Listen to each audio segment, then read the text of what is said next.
Hi guys, James at Rampant Lion Reviews again for you today with another beer review.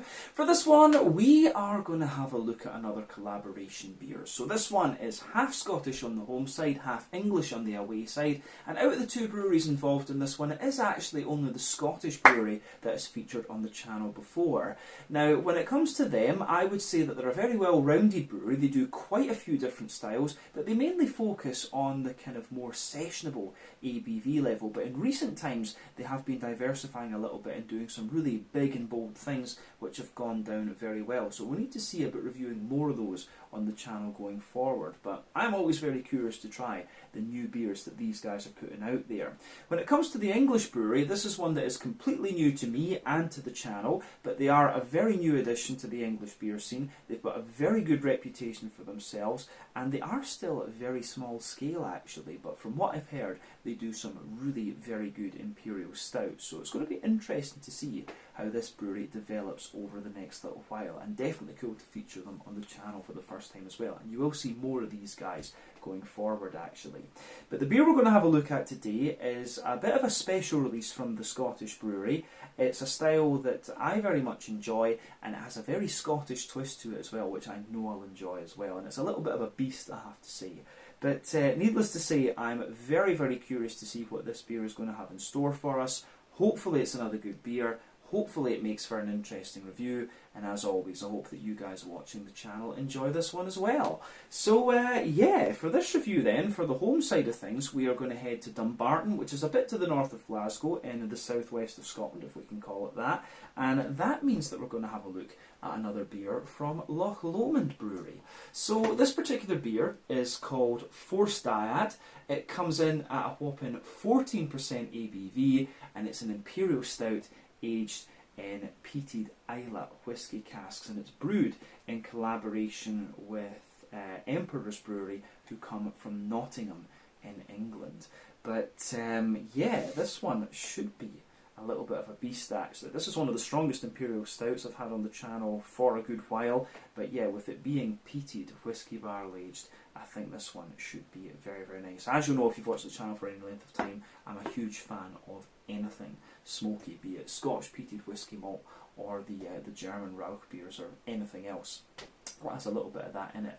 But yeah, definitely cool to feature Emperor's Brewery on the channel for the first time. These guys are building a hell of a reputation for themselves at the moment, and this one, of course, as I kind of mentioned earlier, is a special release from Loch Lomond Brewery to celebrate their 10th birthday, which was very recently. I have had this beer, I think, for maybe about a year. I didn't get the chance to review it before after I bought it and before I went back to Sweden. But yeah, this one should be pretty awesome.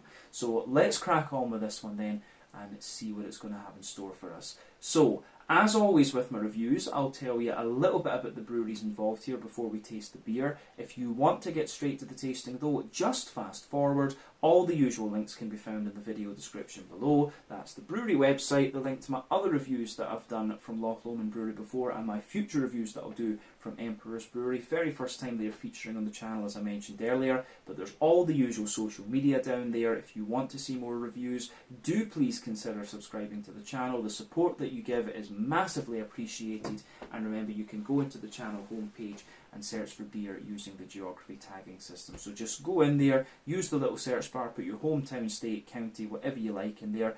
If I've reviewed beers from the area that you search for, they will pop up, and failing that, you can check out the playlist of beers from different countries. You'll find this one in the Scottish playlist and the English playlist, since it is dual nationality, along with a number of other things. And do check out the playlist of beers from other countries as well, because there's some pretty interesting stuff in there. But yeah, let's go on to my brewery notes then, and I'll tell you a little bit about Loch Lomond Brewery to start off with then, since these guys are the home brewery in this case. So, Loch Lomond Brewery was opened by Fiona and Ewan McEachern in Alexandria at the southern end of Loch Lomond back in 2011. So the couple had been home brewers for a number of years, but they decided they wanted to kind of follow their passion and turn their home brewing hobby into their profession. And they basically said that they saw a kind of gap in the market for cask ales in Scotland at that time, and they were also looking at the growth that other breweries in the country were undergoing at the time. So the first brewery was located in the Lomond Industrial Estate in Alexandria, and they gradually scaled up this facility over the years. But in 2018, they rebranded and then moved to a new facility in Dumbarton in late 2019, and this facility is equipped with a 35 hectolitre brewery, and at this point they also hired a new brewer called Thomas McGregor, who previously used to work for Black Wolf Brewery, who are quite local to me. They're based in Throsk, just outside of Stirling, and he also worked for the Meantime Brewery down in London in England as well. But the fact that Thomas came on board allowed Ewan to focus a little bit more on developing the business side of things, and this has been going quite well for Loch Lomond from what I understand, despite the effects of the pandemic. But they apparently have plans to open up a much larger facility of the new Flamingo Land resort that's been built up in Loch Lomond as well, but there is a little bit of controversy surrounding this development. The locals aren't too happy about it, in fact, and Loch Lomond is a very beautiful place. It should kind of be left for nature, of course, so yeah, that's the kind of reason why the council and the public and stuff are a little bit of loggerheads when it comes to this. So we just need to see how that progresses over the next little while. But like I said to you earlier, Loch Lomond Brewery are known kind of for their sessionable beers. Silky Stout was always a favourite one of mine of these guys, but they have been doing some really nice kind of sessionable IPAs and things in recent times as well. But as of July 2023, when I'm filming this review for you, these guys have produced 130 different kinds of beer according to Untappd, and there have been a number of kind of big, bold releases in recent times as well. But yeah, that is everything I can really tell you about Loch Lomond Brewery for the moment. If you want to learn more about these guys, you can of course check out the brewery website. You can follow them on Facebook and Instagram to keep up to date with all the latest goings on, and you can check out the Rate Beer, Untappd and Beer Advocate pages to learn a little bit more about all the different beers that these guys have done thus far. But yeah, let's go on to the away side of things then and talk about Emperor's Brewery for the first time. So Emperor's Brewery, their kind of home base, if you like, if we can call it that, is in Newbold Coleorton near Ashby, which is between Derby and Leicester in Leicestershire, right in the middle of England.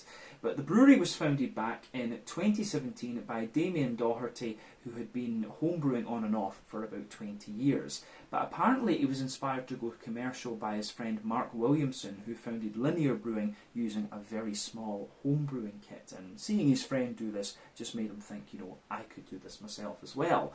But Damien is, of course, a huge fan of Star Wars, which is where the brewery takes its name from. And he started off using a very small 20-litre brewing kit, and this was the reason that he did so many collaboration brews in the early days, and he was selling his beers exclusively through Optimism, who are no more. But in 2020 he bought a 1,000 litre fermenter, and this was installed at Bang the Elephant Brewery in Nottingham, which is where the majority of the Emperor's Brewery brewing takes place these days. But they produce mainly Imperial Stouts, as I mentioned earlier. They do a number of Imperial Porters as well, and they do have the odd barley wine and quadruple and things coming out too, so they do focus on those big malty kind of barrel ageable, if we can call them that, styles of beer. But as of July 2023, when I'm filming this review for you, these guys have produced over 50 different kinds of beer according to Untappd, and as I say, they have built a very, very good reputation for themselves. And Emperors have been getting their name out there a little bit more and doing lots of collaborations. I saw that they did a collaboration brew with the guys from Nerd Brewing over in Malmö in Sweden, so I will need to try and get a hold of that bottle and see what we can do about that, because that would be a very interesting one for me to review. But you will see a couple of Bang the Elephant beers and a couple of Emperor's Brewery beers appearing on the channel over the next little while, so keep your eyes open for those. But yeah, that is everything I can tell you about Emperor's Brewery for the moment. If you want to learn a little bit more about these guys, you can of course check out the brewery website. You can follow them on Facebook and Instagram to keep up to date with all the latest goings on, and you can check out the Rate Beer, Untappd and Beer Advocate pages to learn a little bit more about all the different beers that these guys have done. So yeah, let's go on then and have a little look at the beer itself. So when it comes to the artwork on this one, I have to say it is pretty damn good, but you can see the Loch Lomond Brewery symbols there, and also the Emperor's Brewery symbol too, which is nice, and you can see it has got that Star Wars artwork on it, which is very, very cool. But it's a 440ml can. I bought this one at the Larder in Dollar once again. They had a bunch of the Loch Lomond big beastly beers. This is the second of 3 that I'm going to be reviewing on the channel for you. It was released as part of the 10 beers for 10 years thing that Loch Lomond did, which was where they produced a number of beers in collaboration with different breweries from across Scotland and further afield. But as we said earlier, this one comes in at 14% ABV. It's an Imperial Stout and it's aged in Laphroaig whisky casks, or quarter casks as they're calling them. But yeah, as you'll know, Laphroaig is one of the smokier whiskies that you're going to come across. For me, when it comes to the Islas, I think Laphroaig and Ardbeg are probably the kind of smokiest and driest of the Isla whiskies. But you know, Cow Isla was always a personal favourite of mine because it's quite a sweet smokiness that you get out of that. But I love anything that is smoky. Schlenkerla Rauch beer from Bamberg, or a good peated Isla whisky is always very good too. But at 14% ABV, it's safe to say that this beer is a monster. The name Force Dyad. I'm not sure about the Star Wars reference. I've actually never watched Star Wars properly. That's something that I really do need to do. But when it comes to the word dyad, you know, in maths, dyad is it's an operator that is formed by the product, if I remember correctly, of 2 vectors. And dyad, of course, it just means like a combination of 2 things, basically. So, yeah, quite a cool name, but I don't understand the Star Wars reference, I will say that straight away. But yeah, 14% Isla Whisky Barrel Aged Imperial Stout from Loch Lomond Brewery, who I do like very much, and Emperor's Brewery, who are very much a kind of up-and-coming brewery and known for this particular style. So let's get this guy out into the glass and see what it's all about. I'll just give you another little quick look at the artwork on this one too. It's very, very nice, and it does have an experimental hop, HBC 472, in it as well, which should be very interesting. I should have looked that up actually before making the video, but you know, being an Imperial Stout, I didn't really think about that. I usually do that for the IPA videos. But let's get this guy out into the glass and see what we have here. So, oof, this is going to be an absolute monster, I would think. Tell you something, it looks pretty damn good. Now, we have about 75-80% of the beer out into the glass at this point, but before the head disappears, we'll have a little look at that. So it's safe to say that this beer poured with between a half and a 2/3 finger of a frothy, kind of dark tan head. That is, of course, fading away to be a thinner foamy layer. You can see it's just going away in the middle of the glass, but you can see a mix of medium and more foamy bubbles on the top of that head there. But as I say, the beer itself looks very, very nice. Yeah, the head has just disappeared to be a very kind of thin, wispy layer on the top, and it's got that nice ring around the edge of it. But in terms of the colour of this beer, if we shine the light through it, it's got this lovely, very dark, ebony rosewood colour to it, which is exactly what you would expect. Remember, the colour of your beer depends on a few things. 1, the type of malts that you use. That goes a long way to determining your EBC rating. 2, length of your wort boil is also going to play a role, because the longer you boil the wort, the more the sugars caramelise, and thus you get a darker colour of beer. But any barrel aging that you do or adjuncts you put into the beer will affect its colour too. But when it comes to Imperial Stouts, it's very difficult actually to influence the colour of these. Because the presence of like black malt or special B or carafa and things, you know, the dark nature of these malty grains is always going to be there. But yeah, there's not much in the way of visible carbonation with this one. It does look pretty calm, and at 14% EBV you would kind of expect that, to be honest with you. And the head retention wasn't great. Again, that's a characteristic of these big Imperial Stouts, especially when they're barrel aged, actually, not barley aged. But yeah, not much in the way of visible carbonation with this one, but nothing untoward about this beer in terms of its appearance when you consider what style it is. But yeah, let's have a little look at the aroma of this one then and see what it's all about. Oh, that smells absolutely beautiful. Yeah. That is just awesome. Yeah, this is really nice. I'm going to say straight away, like, the it's a really, you can kind of tell that this is an older, a more old school Russian Imperial Stout type idea. It's not like these big kind of sweet pastry stouts and things that are floating around at the moment.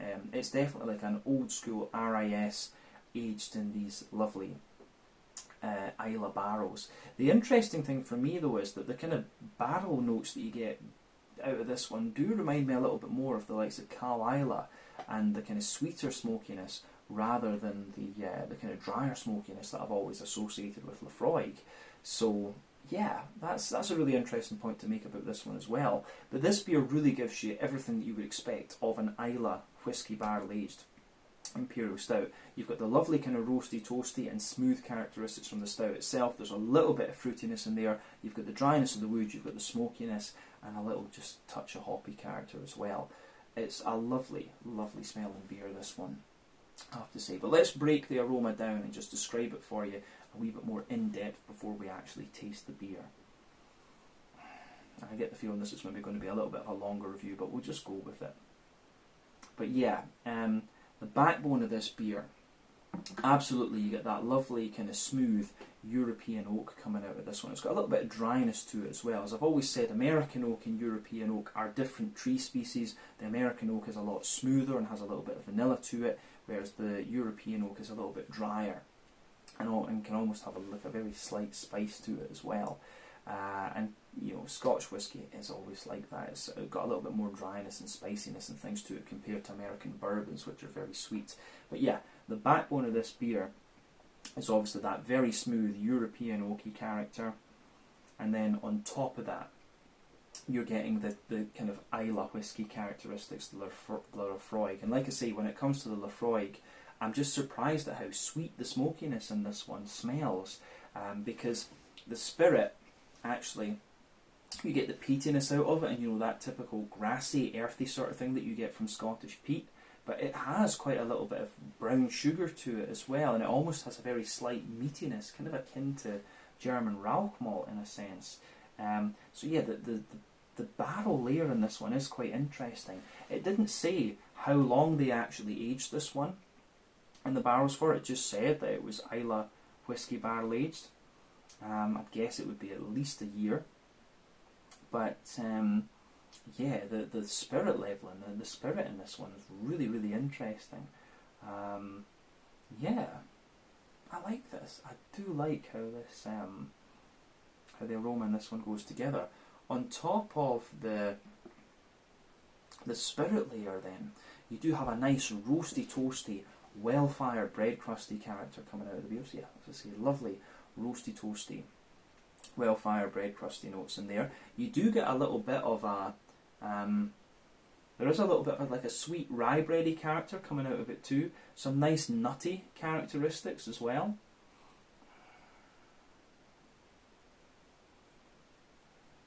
Yeah, so a lot of rye bread in there. Lovely kind of very slight nutty characters. But then above that you have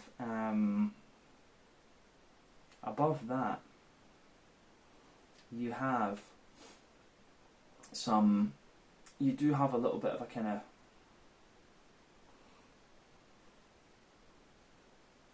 yeah, above the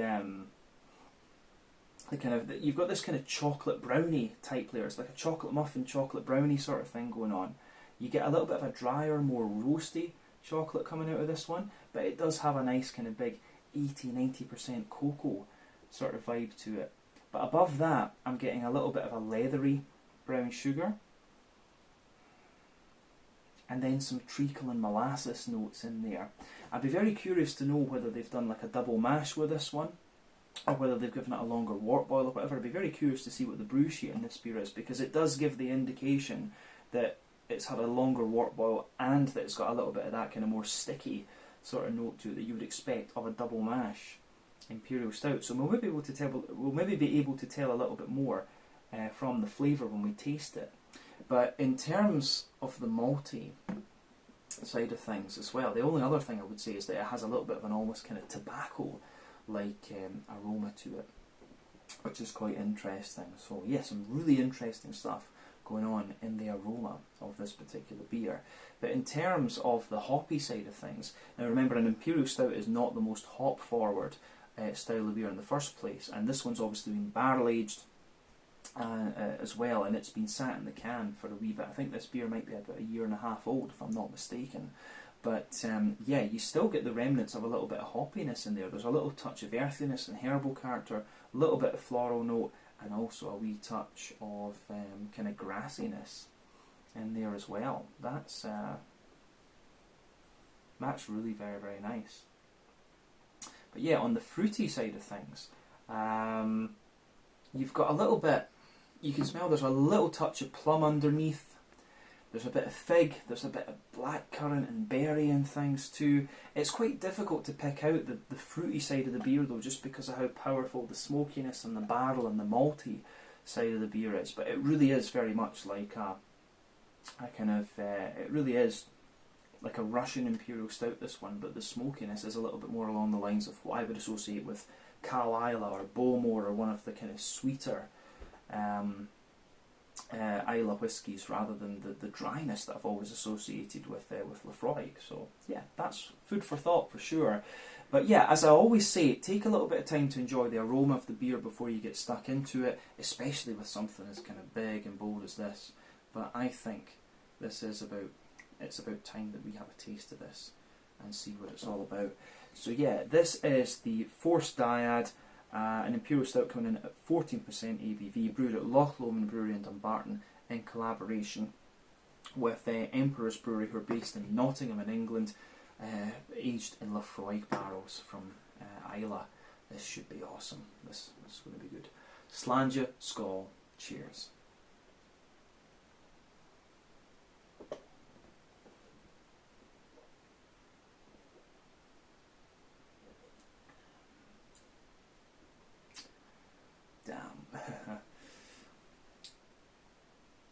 That's an absolute monster of a beer. Yeah. That'll put some hair on your chest, definitely. But it's right up my alley. The first two things I'm going to say about this one. When you take this beer in, it has an unbelievably rich impact on the palate. But the second thing I'll say, if you don't like smoky Scotch whisky, you're probably not going to enjoy this beer. I'll say that straight away, but if you love the smoky whiskies, as I do, you will enjoy this one. So, yeah.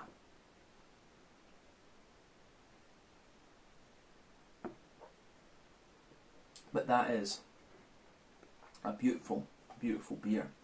The other thing that's surprising me about it is kind of how light it is in terms of its mouthfeel. It's got a lovely slickness to it, but it's not madly thick and heavy and things actually. But in fairness, the kind of thickness and creaminess of many modern Imperial Stouts is through the development of pastry stouts. This is definitely a little bit more of an old school kind of Russian Imperial Stout, and it's an old school RIS for sure. But it's a beautiful beer, so I just have to say thumbs up to both Loch Lomond and Emperor's Brewery for this. This is a beast. This is a very, very good beer, and I'm glad I got to review this one. So yeah, let's do as we always do then, and just break the beer down and describe it a wee bit more in depth. We'll start in the middle third of the palate, as we always do.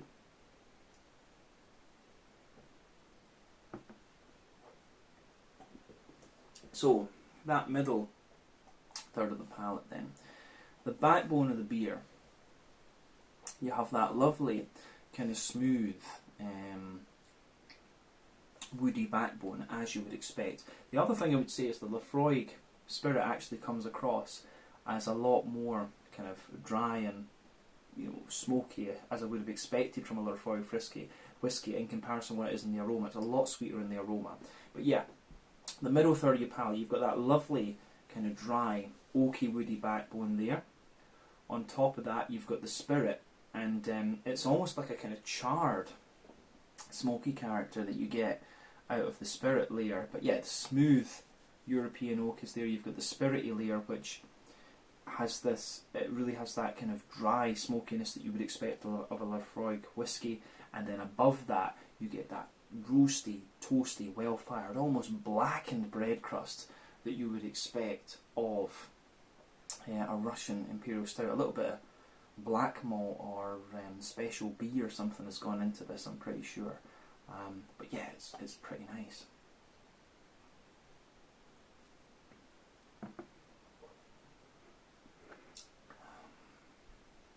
But above the roasty, toasty, well-fired bread crust, you start to get the other layers of the beer coming out. And yeah, so above the roasty, toasty, well-fired bread crust, you get a layer of you get a layer of like rye bread coming out of this one. So you've got a layer of a slightly caramelized but quite sweet rye bread. You get another layer above that that is quite a. You get another layer above that that's quite kind of almost like cakey, like a chocolate sponge or like a chocolate muffin. You get that kind of more cakey note above the rye bread, and then above all of that you get a layer of like charred chocolate. You get this charred chocolatey layer as well, but at the back it kind of mellows out a wee bit. At the back of that at the back of that middle third of your palate you get that charred chocolatey layer, and then as you come further forward you get more of you get a little bit more of a kind of 70-ish% cocoa chocolate. You can feel the chocolate kind of mellows out as you go further forward, and that's a general trend with beer. The more bitter and dark flavours come out further back on the palate, the sweeter flavours come out further forward. Now, above the chocolatey layer, you start to get a little bit of a leathery, brown sugary character out of the beer, and usually when you have that, it's an indicator of a longer wort boil. With this beer, again, because of the presence of the Scotch whisky barrel, it's quite hard to tell because, and this is the thing, when you use these barrels, you have to be very careful with them because Scotch malt whisky barrels can dominate the flavour of a beer quite easily in comparison to, say, bourbon barrels or whatever. But yeah, if you have these leathery brown sugars, usually that indicates a longer wort boil.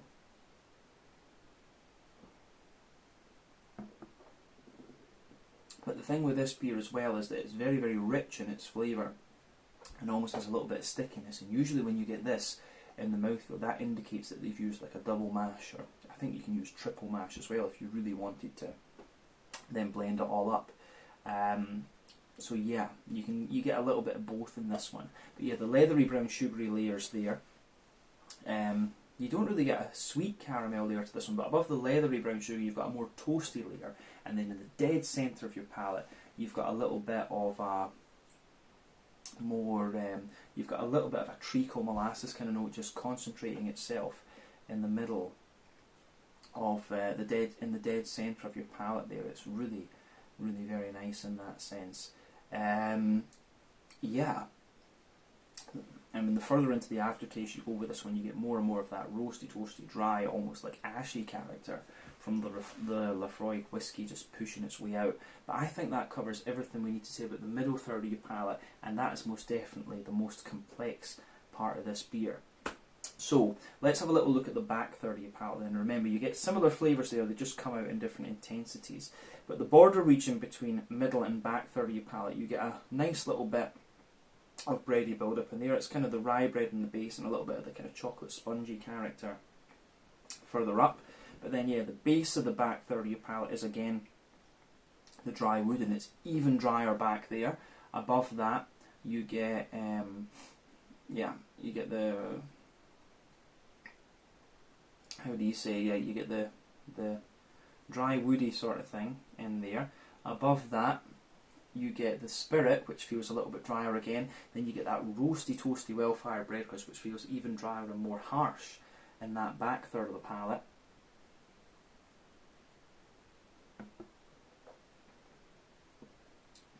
And then yeah, you get the more,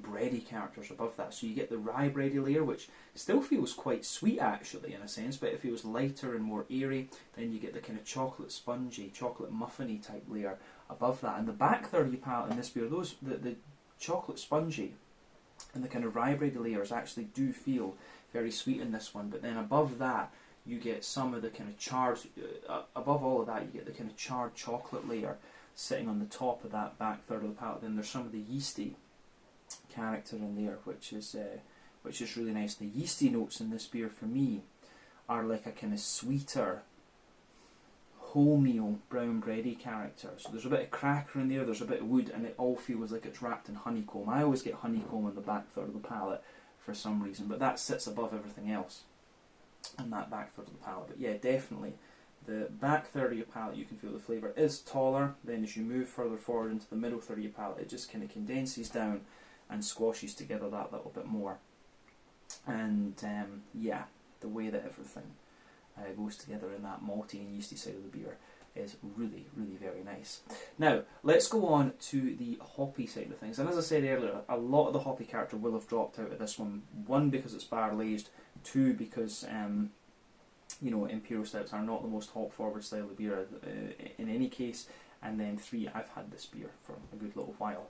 But definitely in the back corners of your palate there, you do get a nice little bit of earthiness. You can still get the remnants of the green component in there. The earthiness actually does spread forward a good little bit, almost halfway along the sides of your palate. And as you move further forward toward the kind of front corners of your palate, it has a little bit more of a kind of floral aromatic note to it. And then round the front curve of the tongue, it's got a really nice little bit of a lighter grassy sort of note to it as well, which is quite nice.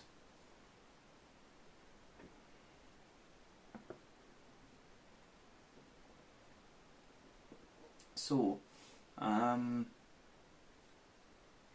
yeah, the green, the sort of green component you get out of this one is not the focus of the flavour, but it certainly adds a little bit more depth to the whole beer, and I do like that about this one. This beer really has a lot of depth to it, and I think it is very nice. It's a very dry and roasty, bitter Imperial Stout, I would say. But yeah, that's the green component of this one covered. Let's go on and round off with the front third of your palate then. So at the border region between front third and middle third of your palate, again you get a little bit of a kind of bready build up, and there you've got the kind of rye bread in the base, and then a little bit of that kind of chocolate spongy, chocolate muffiny type layer on top of that. Then the base of the front third of your palate, you've got the lovely kind of woodiness in there, so lovely smooth woody character. On top of that, you get a little bit of the spirit, and the spirit really is a little bit sweeter at this point on the front third of your palate. Then you get the roasty toasty well-fired bread crust, and also the that kind of smooth brown bready character, and above that you get that nice little oily bubble where the juicy fruity esters roll the way out of the beer. So let's have a little look at that.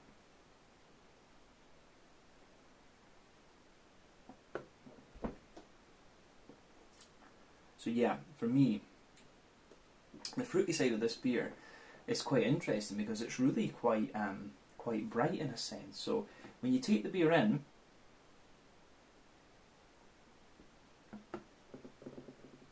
yeah,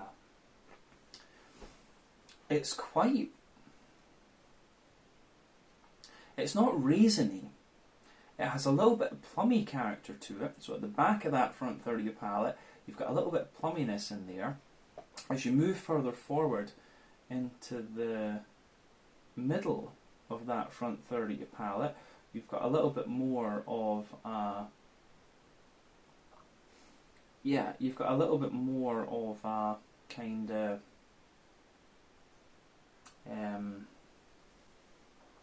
you do have a bit of figgy character there, but then it's very, in the front half of that front third of your palate, it's very black curranty underneath and blackberry-like on the top. So yeah, the way that this one goes together in that sense, I think, is really, really very nice. Yeah, it's a beautiful beer. This, it really is a very good introduction to Emperor's Brewery for sure. And cool to see Loch Lomond do a number of beers that are just a little bit kind of bigger and bolder than what these guys would normally do, in fairness. Because as I say, when I think of Loch Lomond, I think of quite nice, sessionable beers. So I do hope they continue with this kind of experimental spirit that they seem to have taken on at the moment. So yeah, I think this is good. This is really very nice, and as I say, it's right up my alley. A sort of Isle of whiskey barrel aged smoky imperial stout. Can't ask for much more than that, other than an imperial rauch lager or something daft like that. But yeah, I think this is really very nice, and it gets a big thumbs up from me. Yeah, I think we can round off then the review with a little look at the mouthfeel. So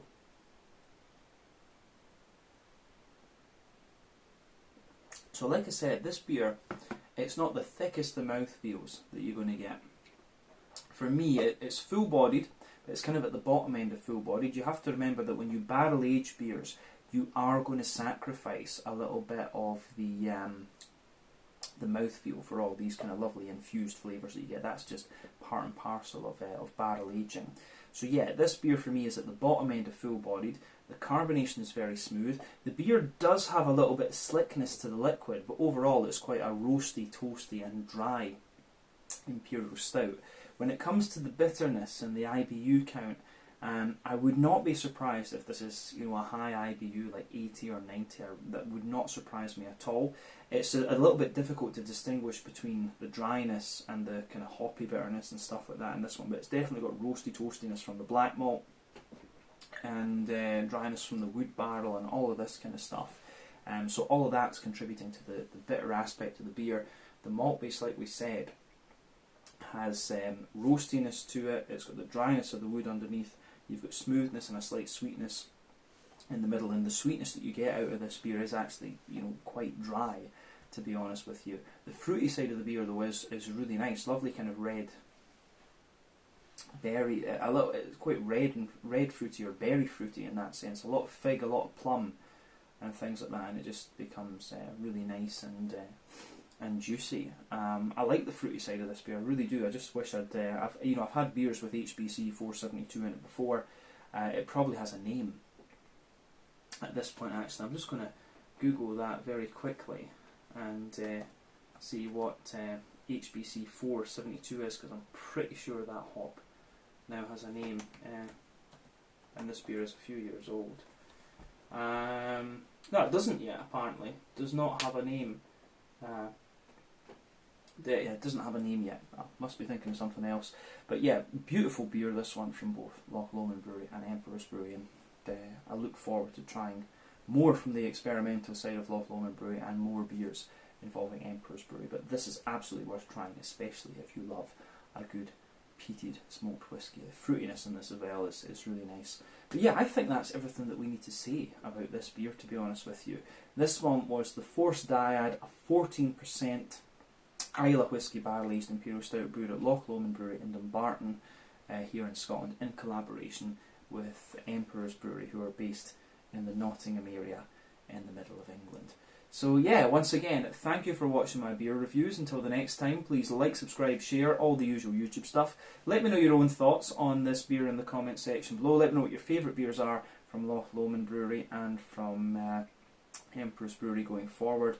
And yeah, we'll be doing more reviews from both of these breweries, I guess. But thank you for watching. Check out my social media, check out the brewery's social media, and I will see you guys on the next review. But this is a monster, and if you do come across a can of it, I highly recommend that you pick one up. Until then, slàinte, skål, cheers, and see you guys in the next review.